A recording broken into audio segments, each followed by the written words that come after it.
Bonjour tout le monde, aujourd'hui on va parler d'un sujet qui sont les infos. Quand je parle des infos, je parle des infos dans le sens très global, c'est-à-dire médias, télé, ou même les infos qu'on peut trouver dans des bouquins, dans autres. Toute source d'information qui est bonne à prendre ou pas va servir de réflexion pour la vidéo d'aujourd'hui. Pourquoi je veux parler des informations? Parce que je pense que c'est un sujet qui a jamais été aussi pertinent aujourd'hui parce que en fait les informations sont partout. Et même il y a une course à qui va détenir le plus d'informations ou même ou l'inverse. Les informations cherchent à venir vers nous. Il n'y a qu'à traîner sur internet 5 minutes, il y a des pubs partout, il y a des infos pour tel truc, ça reste des informations, ça reste des, euh, oui, du savoir qui nous est transmis. Donc, en tout cas, c'est comme ça que moi je définirais une information. Alors déjà, il faut se dire qu'on a un rapport aux médias et aux informations, du coup, le mot va être répété souvent, qui est un peu différent de la génération qui est passée, enfin la génération avant nous. C'est-à-dire qu'aujourd'hui, c'est plus un luxe d'avoir des informations, c'est presque banal, tout le monde les a, il n'y a qu'à avoir TikTok, ou sinon s'abonner à je ne sais quelle chaîne de médias, de peu importe le bord politique, quoi que ce soit, on a des informations. Toute la plupart des ressources de la Terre sont ancrées sur quelque chose qui s'appelle Internet. Et Internet, c'est partout, sur notre téléphone, notre télé, notre ordinateur, ou enfin même, enfin, en fait, il est exactement partout. Il est presque il est omniprésent. Et du coup, on a un rapport qui est différent. Parce que avant, l'information était un peu plus rare, et surtout, elle était essentielle à certains moments. Elle était euh, le JT, enfin le journal télé du 20h était, alors il est pas essentiel pour la survie, mais il était essentiel pour savoir ce qui se passait dans le monde. Et il y a eu une croyance populaire de se dire que savoir tout ce qui se passe dans le monde était extrêmement important. Ce qui en vrai, enfin, à titre personnel, je pense qu'il y a une hiérarchie à savoir ce qui se passe dans le monde.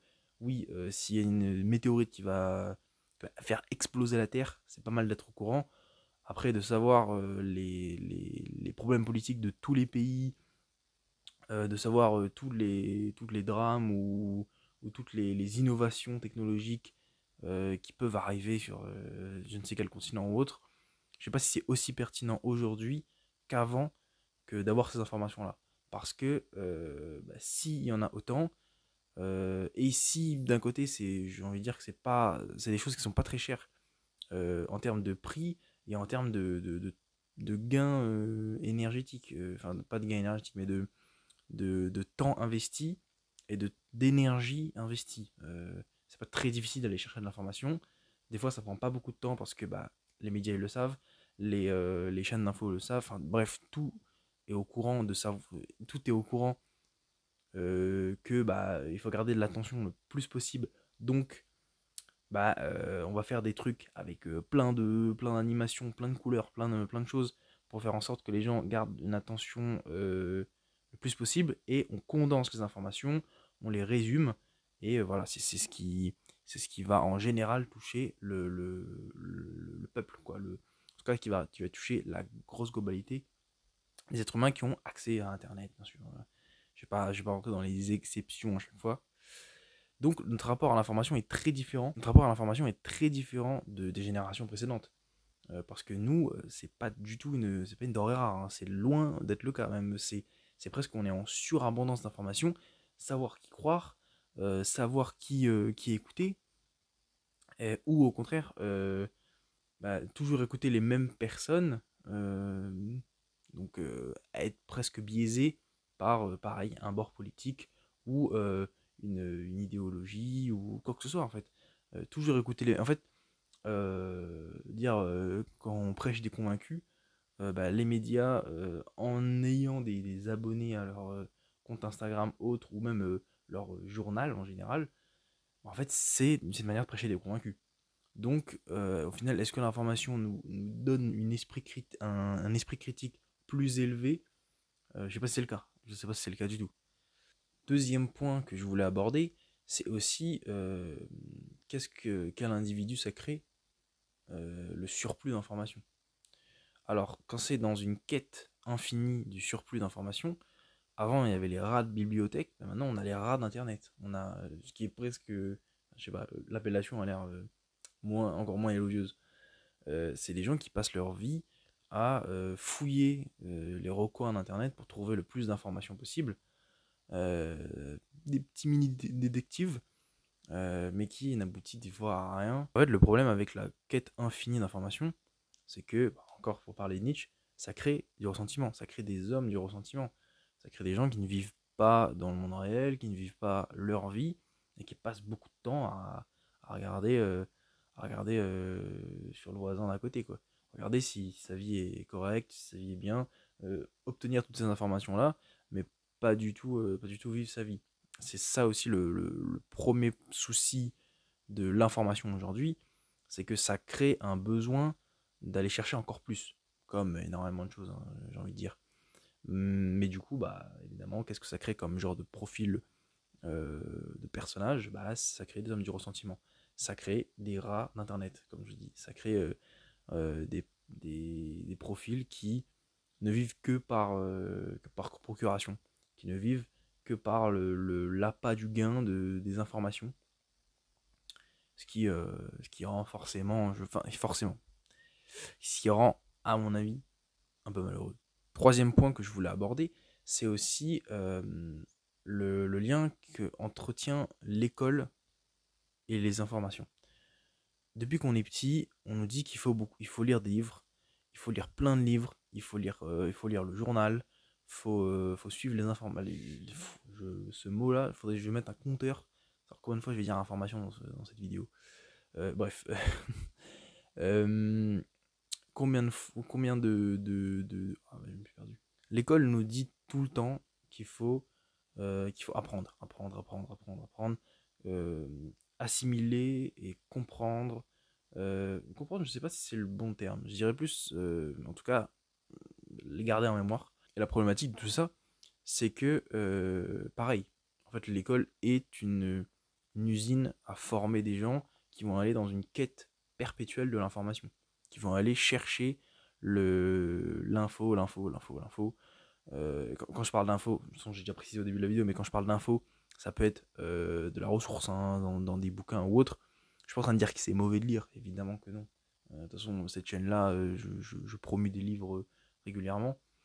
Le problème, c'est quand c'est une quête perpétuelle sans fin qui n'aboutit à rien du tout, qui n'aboutit à aucune réflexion, à aucune vraie réflexion.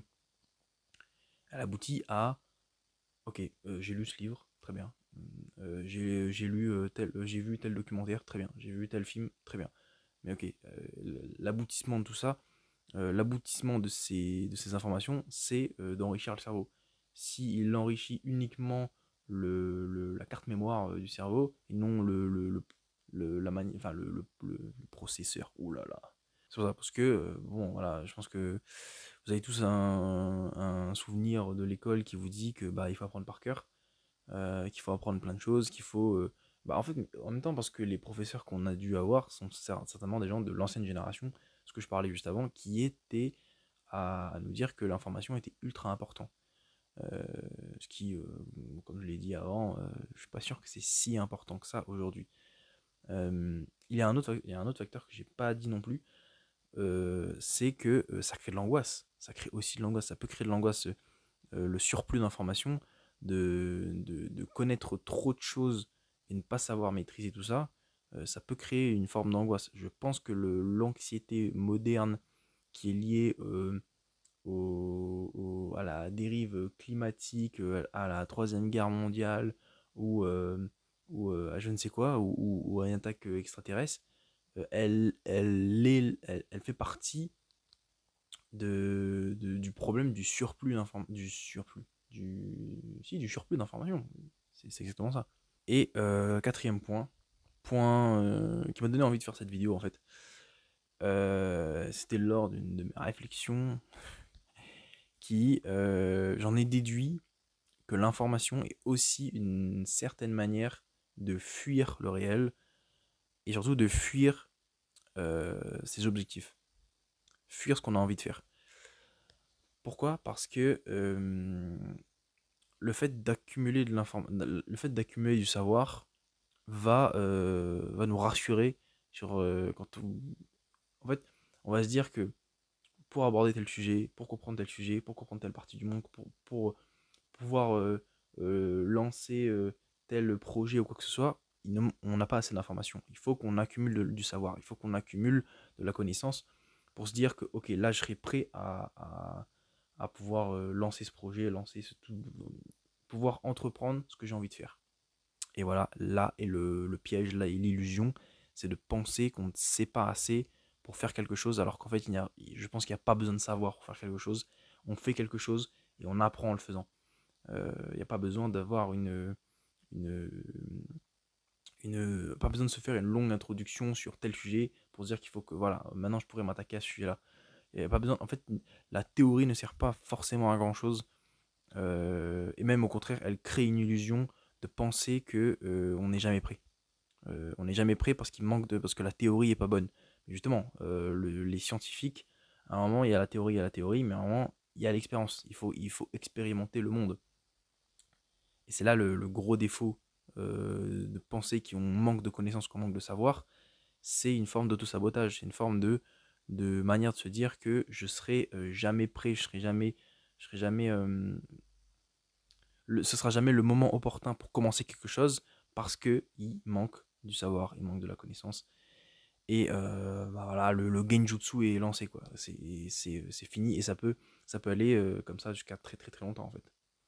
Le fait d'accumuler de l'information, du savoir, de la connaissance, bon, j'ai trouvé un petit champ lexical avec, euh, bah, c'est que il manquera toujours une information qui est le retour du réel, qui est au-delà de ça, qui est les sensations qu'on va recevoir de nos cinq sens par rapport au réel. Parce qu'en fait, l'information, elle ne stimule que la partie intellectuelle.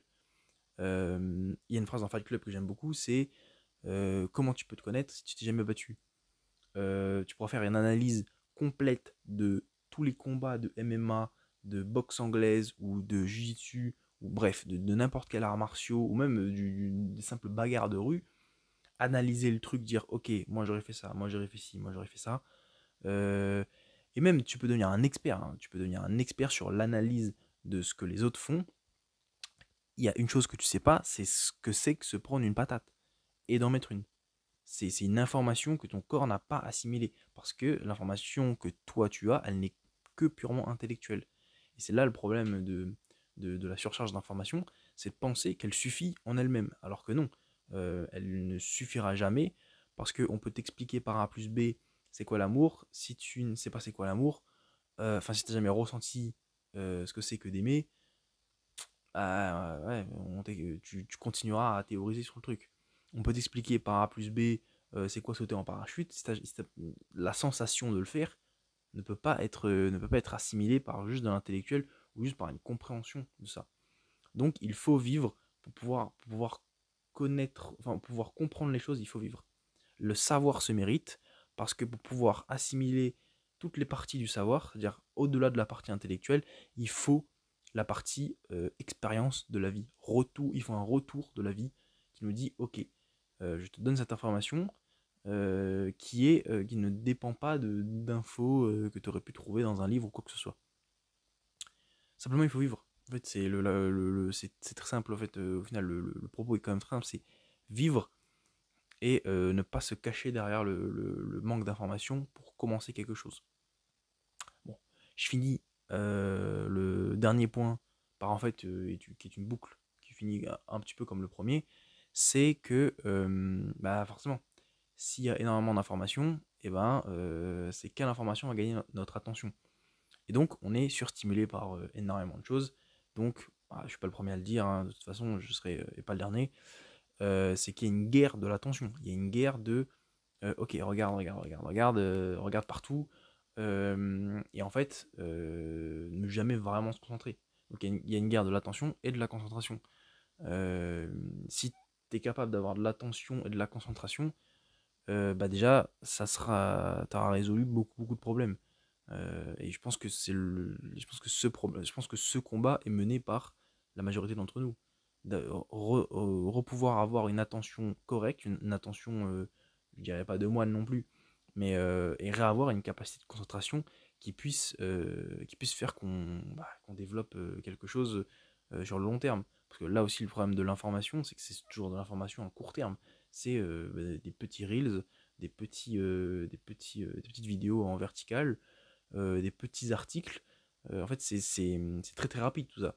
C'est très rapide parce que on a envie de changer très vite, hein, on se lasse très vite. Euh, donc, en fait, les informations, les médias, le savoir, la connaissance est une petite guerre qui se fait entre nous, et surtout entre notre intellect enfin, dans notre intellect. Les infos, le savoir, la connaissance, c'est génial. Je suis le premier à dire que c'est bien et qu'il faut en avoir. Mais évidemment, j'avais envie de faire cette vidéo pour mettre un peu de nuance là-dedans. Et que tout extrêmement mauvais, oulala, l'eau ça mouille. Enfin voilà, là, je suis en train d'enfoncer les portes ouvertes. Parce que je sais pas comment finir cette vidéo. Terrible, tout ça, terrible. Euh, en plus, je pense que vous m'avez très bien compris. Sur ce, moi je vous dis à la prochaine. Et portez-vous bien, bien sûr. Et j'espère que tout ira bien pour vous dans votre vie en général. Et passez une bonne journée.